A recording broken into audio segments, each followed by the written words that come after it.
राधे राधे बच्चों। तो आज के इस वीडियो में हम बात करने वाले हैं क्लास 12th की जो इंग्लिश है, फ्लेमिंगो बुक जो है उसके चैप्टर नंबर 7 की, जिसका नाम है दी इंटरव्यू।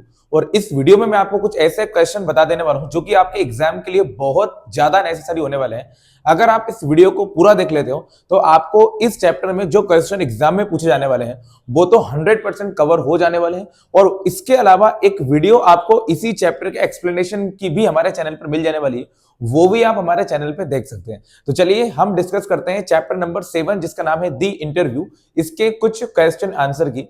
सबसे पहले मैं सजेस्ट करूंगा कि आपको इसके राइटर का नाम, जिनका नाम क्रिस्टोफर सिल्वेस्टर है और अम्बर्टो इको है, इनको अच्छी तरह से याद रख लेना है, क्योंकि जो राइटर के नेम है वो एग्जाम में एक्सट्रैक्ट में पूछ लिए जाते हैं। एक्सट्रैक्ट की वीडियोस जो है वो भी आपको इसी वीडियो के लिंक में मिल जाने वाली है, तो डिस्क्रिप्शन में आपको मिल जाएगी इसकी लिंक जो है, तो आप वो भी आसानी से देख सकते हो। और ये बोर्ड एग्जाम के लिए सबसे ज्यादा इंपॉर्टेंट क्वेश्चन होने वाले हैं। तो चलिए इस वीडियो की शुरुआत करते हैं। सबसे पहले तो आपको चैप्टर का नेम याद रख लेना है। तो आपके चैप्टर का नेम जो है वो दी इंटरव्यू है और इसके जो राइटर हैं वो है क्रिस्टोफर सिल्वेस्टर और अम्बर्टो इको। ये सबसे पहले आपको याद रखना है। और भी कुछ चीजें जो आपको याद रख लेनी चाहिए वो बताता हूं आपको। चैप्टर का नेम आप याद रखेंगे, दी इंटरव्यू है वो चैप्टर का नेम है। इसके दो राइटर हैं, जिसमें से फर्स्ट वन जो है वो क्रिस्टोफर सिल्वेस्टर है और सेकंड वन जो है वो अम्बर्टो इको है। तो प्यारे बच्चों, इस चैप्टर के अंदर जो फर्स्ट राइटर है जिनका नाम क्रिस्टोफर सिल्वेस्टर है, वो हमें इंटरव्यू के कुछ पॉजिटिव और नेगेटिव रिएक्शंस है जो कि उन्होंने लोगों से समझे और जाने हैं, वो यहाँ पे डिस्क्राइब करते हैं। और अम्बर्टो इको जो है वो बताते हैं कि इंटरव्यू वो क्यों पसंद करते हैं और इंटरव्यू में वाकई में हमें क्या फेस करना होता है। ये सारी चीजें जो है वो इस चैप्टर में हमको डिस्क्राइब की गई हैं। अब हम बात कर लेते हैं इस चैप्टर के कुछ क्वेश्चंस की, जो कि बहुत ज्यादा नेसेसरी एग्जाम के लिए होने वाले हैं। तो प्यारे बच्चों, सबसे फर्स्ट क्वेश्चन जो आपका है, what are some of the positive views of interview. आपको इंटरव्यू के कुछ पॉजिटिव व्यूज बताना है ना। क्वेश्चन बहुत ही बढ़िया है। What are some of the positive views of interview. Interview के कुछ पॉजिटिव व्यूज क्या हो सकते हैं ये हमको बताना है। तो पॉजिटिव बात करना है, मतलब पॉजिटिव व्यूज बताना है। सकारात्मक रिएक्शंस क्या हो सकते हैं इंटरव्यू के, वो हमको यहाँ डिस्क्राइब करना है। तो सबसे पहले हमने लिखा है the interview is a source of truth. Interview जो होता है वो सोर्स होता है ट्रुथ, मतलब कि सच्चाई को जानने का, है ना। The interview is the source of truth. Interview जो है वो एक सोर्स है ट्रुथ को जानने का। These days we get the most vivid impression through interview. और आज के दिनों में इंटरव्यू के द्वारा हम लोगों के अलग अलग इंप्रेशंस को भी क्या कर सकते हैं, समझ सकते हैं या जान सकते हैं। रिपीट करता हूं मैं, क्या लिखा हुआ है। Interview is a source of truth. These days we get the most vivid impression through interview। आजकल हम इंटरव्यू के अलग अलग प्रभावों को जान सकते हैं। It is a good and serviceable medium of communication। ये लोगों से बातचीत करने का एक बहुत ही ज्यादा सर्विसेबल मीडियम माना जाता है। It helps to get the information about interview। और अगर हमें इंटरव्यू की कोई भी इंफॉर्मेशन चाहिए तो वो भी हम आसानी से गेट कर सकते हैं इंटरव्यू के द्वारा। इंटरव्यू जो होता है वो इंटरव्यू देने वाला व्यक्ति होता है और इंटरव्यू लेने वाले व्यक्ति को हम इंटरव्यूअर कहते हैं। ये बात आप याद रख लीजिएगा। इसे एक एग्जांपल से याद रख लीजिएगा, जिससे कि जो काम देता है उसे हम एम्प्लॉयर कहते हैं और जो काम करने के लिए आता है उसे हम एम्प्लॉय कहते हैं। ठीक है, ये आप इससे याद रख सकते हैं। चलिए आगे देखते हैं क्या लिखा हुआ। सेकंड क्वेश्चन बहुत इंपॉर्टेंट है। Why do most celebrities rights despite being interviewed. यहाँ पे डिस्पाइट की जगह डिस्पाइस कर लीजिएगा। क्वेश्चन मतलब इस ईयर के लिए काफी ज्यादा इंपॉर्टेंट होने वाला और इंटरेस्टिंग भी है।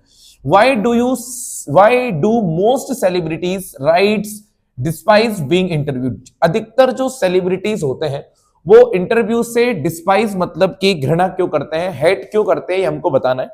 तो डियर स्टूडेंट्स, देखो, जो भी सेलिब्रिटीज होते हैं या फिर पॉलिटिशियंस होते हैं वो इंटरव्यू से डिस्पाइज रखते हैं, क्योंकि उनके लिए जो इंटरव्यू होता है वो अनवारंटेड होता है। मतलब इनको इंटरव्यू के बारे में पहले से कुछ पता ही नहीं होता और कभी कभी ये इनके लिए बहुत ही ज्यादा क्रिटिकल सिचुएशन भी क्रिएट कर देता है।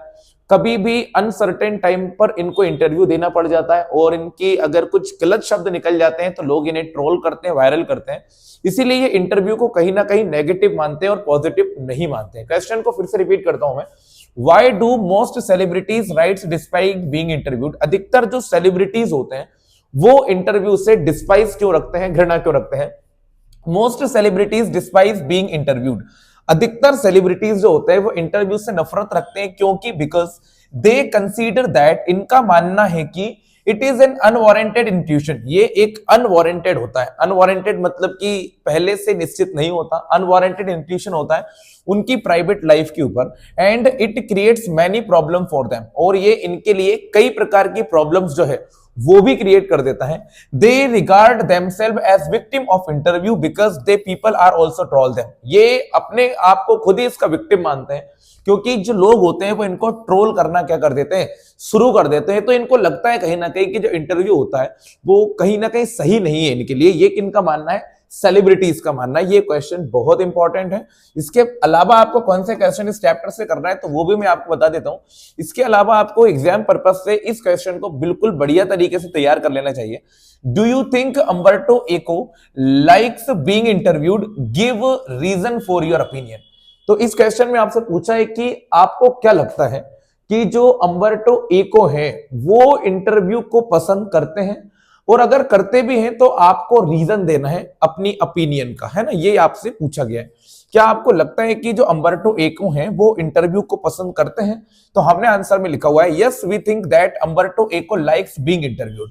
भाई हमें ऐसा लगता है कि जो अम्बर्टो एको हैं वो इंटरव्यू को पसंद करते हैं, क्योंकि because he is fully confident. एक तो ये बहुत ज्यादा कॉन्फिडेंट है, and he always tries to answer all questions, और ये हमेशा कोशिश करते हैं कि ये सभी क्वेश्चंस के आंसर भी करें। He never harsh from any interview, ये किसी भी इंटरव्यू से घबराते नहीं है, because he is a professor of a university, क्योंकि ये एक यूनिवर्सिटी के प्रोफेसर भी हैं। So he does not have any problem from interview, इसीलिए इन्हें इंटरव्यू से कोई भी प्रॉब्लम नहीं होती। ये आंसर आपको कर लेना है। रिपीट करता हूं मैं, do you think Umberto Eco likes being interviewed, give reason for your opinion. क्या आपको लगता है कि जो अम्बर्टो एको है वो इंटरव्यू से कहीं ना कहीं पसंद करते हैं उसे या नापसंद करते हैं, हमको बताना है। तो हमने लिखा है yes we think that Umberto Eco likes being interviewed. भाई हमें तो यही लगता है कि अम्बर्टो एको जो है वो इंटरव्यू को पसंद ही करते हैं, क्योंकि ही इज फुली कॉन्फिडेंट, वो बहुत ज्यादा कॉन्फिडेंट है। And he always tries to answer all questions, और ये हमेशा कोशिश करते हैं कि ये सभी क्वेश्चंस के आंसर भी करें। He never harsh any interview, ये किसी भी इंटरव्यू से घबराते नहीं है, because he is a professor of a university, ये यूनिवर्सिटी के प्रोफेसर भी हैं। So he does not have any problem from interview, इसलिए इन्हें इंटरव्यू से कोई भी प्रॉब्लम नहीं होती है। इसके बाद आपको क्वेश्चन करना है how does Eco find the time to write so much. Umberto Eco को लिखने का इतना ज्यादा समय कैसे मिल जाता है, ये हमको बताना है। How does Eco find the time to write so much?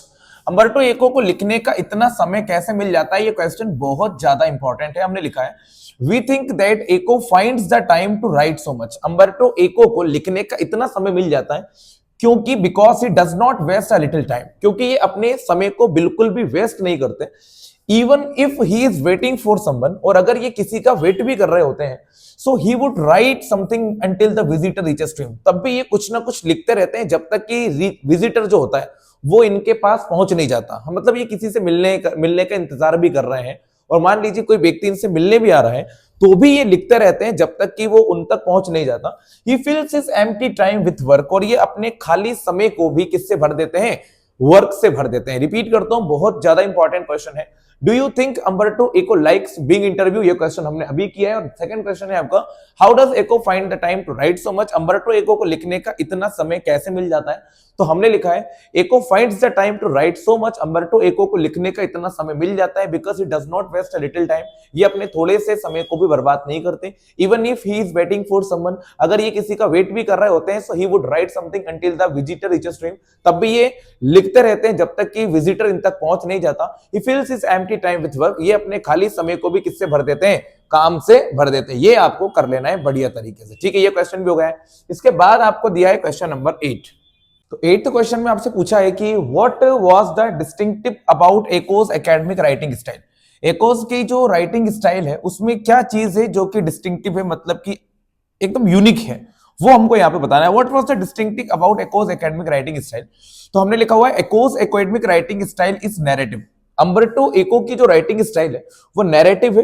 His writing style is very attractive and interesting. इनकी जो राइटिंग स्टाइल है वो बहुत ही ज्यादा अट्रैक्टिव लगती है और इंटरेस्टिंग भी लगती है, because he rights on very essential topics, क्योंकि ये बहुत ही ज्यादा आवश्यक टॉपिकों पे लिखते हैं, जैसे कि मेटाफिजिक्स हो गया, थियोलॉजी हो गया, धर्मशास्त्र, और मेडिवल हिस्ट्री, मध्यकालीन इतिहास हो गया, और भौतिकवाद हो गया। ऐसे टॉपिकों को ये अपने लिखने का एक सोर्स बनाते हैं, इसलिए इनकी जो राइटिंग स्टाइल है वो बहुत ज्यादा डिस्टिंक्टिव मानी जाती है। ये क्वेश्चन आपको और कर लेना है।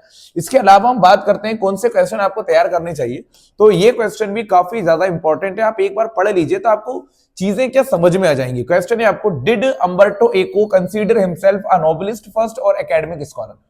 आपको क्या लगता है, जो अम्बर्टो एको है वो अपने आप को पहले एक नोबलिस्ट मानते थे या फिर अपने आप को एक एकेडमिक स्कॉलर? नोबलिस्ट किस लिए बोल रहे हैं हम, क्योंकि वो नोबेल राइटिंग का काम भी करते हैं जो कि इनका सेकेंडरी वर्क है, और ये एक एकेडमिक स्कॉलर है क्योंकि ये एक प्रोफेसर ऑफ द यूनिवर्सिटी है।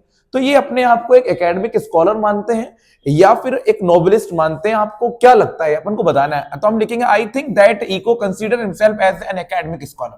भाई जो अम्बर्टो इको है वो अपने आप को एक एकेडमिक स्कॉलर कंसीडर करते हैं पहले, क्योंकि ही is a professor of a university, ये एक यूनिवर्सिटी के प्रोफेसर भी हैं, and he rights novel only Sundays, और ये नोवेल लिखने का जो काम है वो केवल संडे को ही करते हैं। इसलिए हम कह सकते हैं कि ये पहले अपने आप को क्या मानेंगे, एक प्रोफेसर मानेंगे यूनिवर्सिटी का, और सेकंड नंबर पे ये अपने आप को एक नोबलिस्ट कंसीडर करेंगे, क्योंकि ये जो है वो फर्स्ट बिजनेस, अपना फर्स्ट काम जो है वो प्रोफेसर एकेडमिक स्कॉलर का ही मानते हैं, और सेकेंडरी वर्क जो है वो नोबलिस्ट के रूप में मानते हैं। ठीक है, ये क्वेश्चन आपको कंप्लीट कर लेना है।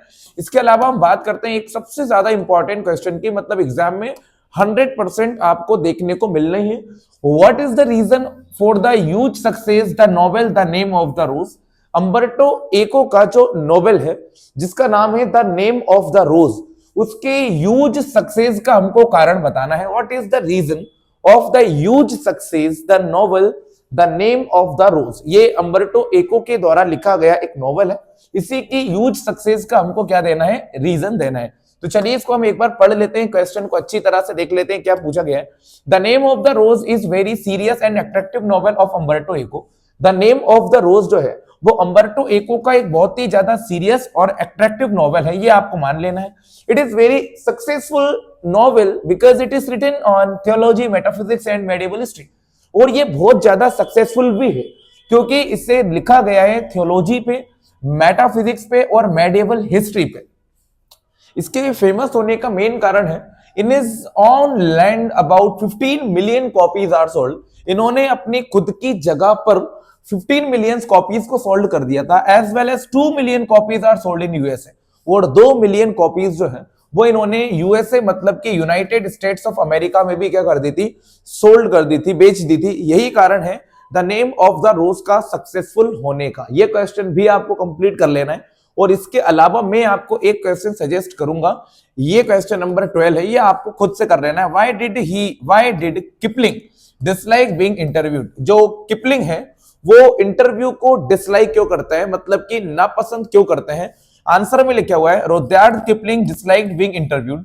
जो राइटर है रुडयार्ड किपलिंग, ये भी एक नोवेलिस्ट है, ये इंटरव्यू से नफरत रखते हैं, as he believed it is an immortal and criminal activity, है ना।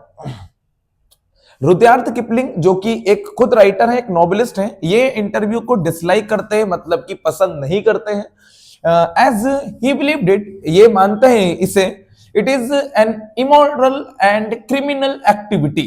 इन्होंने लगता है कि ये जो इंटरव्यू होता है वो एक अनैतिक, मतलब कि इमोरल और क्रिमिनल एक्टिविटी है, to invade into a person's personal life, जो कि एक व्यक्ति की व्यक्तिगत जिंदगी को इन्वेड करता है। He also term interviews as a cowardly, और ऐसा भी मानते हैं कि इंटरव्यू जो है वो कॉवर्डली ट्रीट करता है, मतलब कि कहीं ना कहीं डराने का काम भी करता है। That no respected man would want to be part of an interview, इसलिए कोई भी रिस्पेक्टेड पर्सन जो है वो इंटरव्यू का एक पार्ट तो नहीं बनना चाहेगा। ये इस चैप्टर के बहुत इंपॉर्टेंट क्वेश्चन आंसर है जो आपको एग्जाम के लिए बिल्कुल प्रिपेयर कर लेना है। इसी में से क्वेश्चन जो है वो आपका एग्जाम में पूछ लिया जाएगा। और वीडियो अच्छा लगे तो प्लीज इस वीडियो को लाइक कीजिएगा और चैनल को सब्सक्राइब आप जरूर कीजिएगा। Thanks for watching this video.